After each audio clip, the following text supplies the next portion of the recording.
सावंतवाडी बाहेरचा वाडा परिसरात एका कुटुंबातील प्रवाशांची कार आंबोली घाटात कोसळली।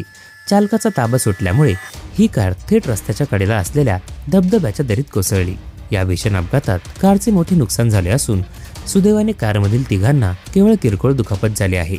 कोणतीही जीवितहानी न झाल्याने मोठा अनर्थ टळला। हा अपघात बुधवारी रात्री 7:30 वाजेच्या सुमारास घडला। घाटातून जात असताना अचानक चालकाचा गाडीवर ताबा सुटला आणि कार थेट दरीत पलटी झाली। घाटात उपस्थित प्रवासी आणि पर्यटकांनी कार दरीत कोसळताना पाहिली आणि त्यांनी तात्काळ धाव घेत जखमींना गाडीबाहेर काढण्यास मदत केली। याबाबतची प्राथमिक माहिती गेळे सरपंच सागर ढोकरे यांनी दिली। हा अपघात घडला त्याचवेळी कोल्हापूरहून सावंतवाडीच्या दिशेने येत असलेले माझगाव येथील संदीप कोटकर यांनी गाडी थांबवून पोलिसांशी संपर्क साधण्याचा प्रयत्न केला, परंतु नेटवर्क अभावी कॉल लागू शकला नाही।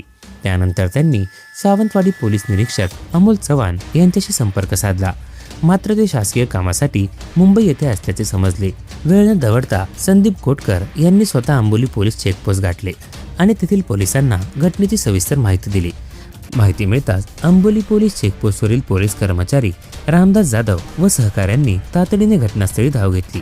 पोलीस आणि स्थानिक नागरिकांच्या मदतीने दरीत कोसळलेल्या कारमधील जखमींना सुरक्षित बाहेर काढण्यात आले।